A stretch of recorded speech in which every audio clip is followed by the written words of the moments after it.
A cidade de Monsenhor Tabosa, no interior do Ceará, enfrenta uma escalada de violência. Criminosos exibiram armas e fizeram disparos em uma comunidade rural. Ninguém ficou ferido, mas a ação espalhou pânico na região. Moradores relatam extorsões a comerciantes e até expulsão de famílias das próprias casas. Segundo a polícia, os bandidos integram uma facção rival ao PCC. O grupo ameaçou de morte o subsecretário de Agricultura e irmão do prefeito do município. Monsenhor Tabosa tem apenas 17 mil habitantes. Berenice Leite, quero te ouvir. Onde está, então, a famosa soberania no nosso país. É importante a gente dizer também que quando o Lula se encontrou com o Donald Trump, naquela visita que primeiro seria ali para a imprensa, no Salão Oval, mas depois ele cancelou, foi direto. Na sequência, ele foi para a embaixada, que fica em Washington, deu aquela coletiva de imprensa, deu aquela entrevista. Nessa entrevista, o presidente Lula disse que essa história de que o crime organizado domina o território é mentira, que o território pertence ao povo.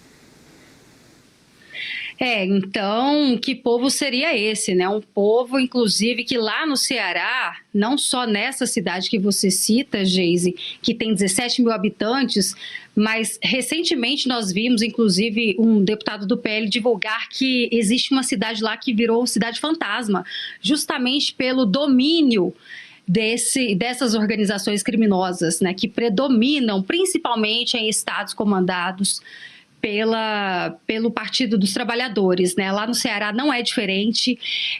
Fico consternada imaginando, né? Essas imagens me lembram também, inclusive, aqueles assaltos que por uma época invadiram várias cidades do interior do país, né, que eles até falavam do método de cangaço. Eu morava em Mato Grosso e a minha cidade foi tomada, então tenho certeza que isso tem ligação com organizações criminosas, porque é o mesmo modus operandi, né? Eles chegam e simplesmente dominam esses territórios. Então fica esse questionamento, como você bem trouxe, né? O Lula, que já chegou a falar nossos criminosos, numa defesa de soberania, só que a gente não sabe quem ele está defendendo, né? Porque o povo de bem quer ter liberdade, não quer viver aí entre grades. Aqui no Distrito Federal, por exemplo, o comércio à noite, muitos locais só vivem aqui, só trabalham com a grade na frente, né? E acredito que muita gente que está nos assistindo sabe do que eu estou falando, conhece essa realidade de perto. No Ceará, Geise, nós estamos em ano eleitoral e é importante se dizer também que por lá o Eumano de Freitas tenta uma reeleição, né? Ele é da esquerda, e nós temos o contraponto que seria Ciro Gomes, né? Eu costumo dizer, inclusive, que o que está acontecendo lá é o teatro das tesouras cearense, porque a população vai ter a falsa sensação que vai estar tendo ali uma alternância de poder, mas se a gente for puxar, Ciro Gomes já foi até ministro do presidente Lula em outras gestões. E eles pensam ideologicamente, né, podem ter algumas divergências, mas acabam convergindo quando se trata desse tipo de tratamento, quando se trata desse tipo de situação de combate aí à criminalidade. Então, eu lamento muito pelo povo do Ceará, que parece que realmente vai continuar nas grades e refém desses grupos criminosos, Geise.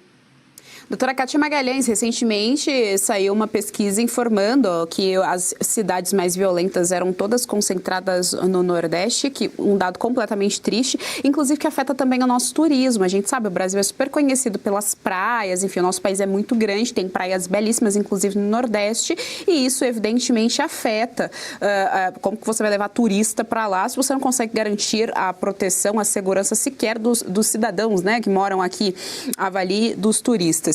E aí a gente também coloca aqui outro ponto, sempre falamos do PCC e do Comando Vermelho, que são as maiores facções do nosso país, mas infelizmente há outras, né? Há facções menores aí que rivalizam com essas maiores.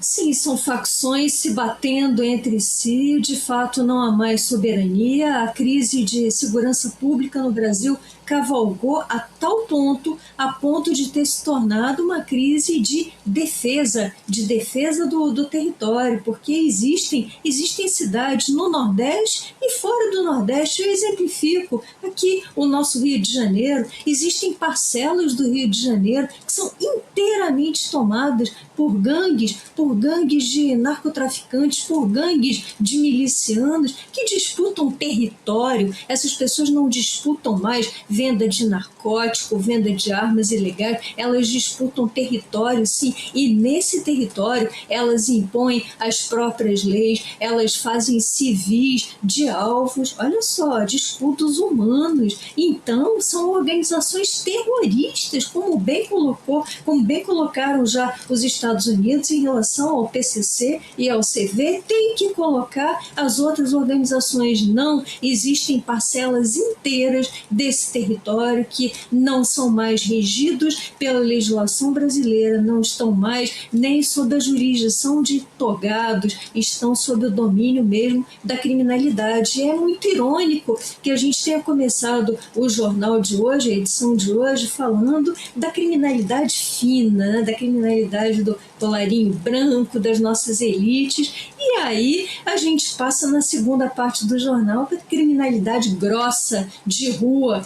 Será que existe um elo entre ambas? Pergunta bastante retórica, tendo a crer que sim, tendo a crer que ambas dialoguem e ambas sejam frutos muito venenosos do ambiente geral de impunidade, do ambiente geral de uma justiça que não há, de uma justiça que não tem efetividade alguma, de leis que existem no plano teórico, existem no plano abstrato das ideias, estão teoricamente em vigor, mas não sejamos tolos, não se aplicam mais ao nosso território. E graças a essa não aplicação, a esse cenário de anomia prática, facções de todo gênero, tanto as facções de rua quanto as facções do colarinho branco, se instalam e dominam, assaltam o território nacional. É isso soberania? Soberania brazuca. Assim como nós tivemos um dia tal democracia relativa, hoje nós temos uma soberania para lá de relativa. E se você pudesse ter acesso aos bastidores do Sem Filtro e conversar direto com os comentaristas e âncoras da Oeste? Agora, isso é possível com o Clube de Membros do nosso canal no YouTube. O clube foi criado para quem quer dar um passo além e fazer parte de uma comunidade exclusiva. São 3 níveis de assinatura, pensados para aproximar você da nossa equipe. No plano apoiador, você ganha destaque no chat, figurinhas personalizadas e acesso a publicações exclusivas na comunidade do canal. Quer estar ainda mais perto da Oeste? Nos níveis Engajado e VIP, nós liberamos acesso às lives fechadas com nossos apresentadores e comentaristas, nas modalidades mensal ou semanal. Você também participa de sorteios de livros e produtos da Oeste, além de acesso antecipado a vídeos e a uma visão direta dos bastidores do programa Oeste Sem Filtro. Faça parte do nosso clube de membros e tenha acesso a lives exclusivas comigo e com todo o time da Oeste. Se você acredita na importância de um jornalismo livre, independente e comprometido com os fatos, clique agora no botão Seja Membro e conheça todos os detalhes e vantagens de cada plano.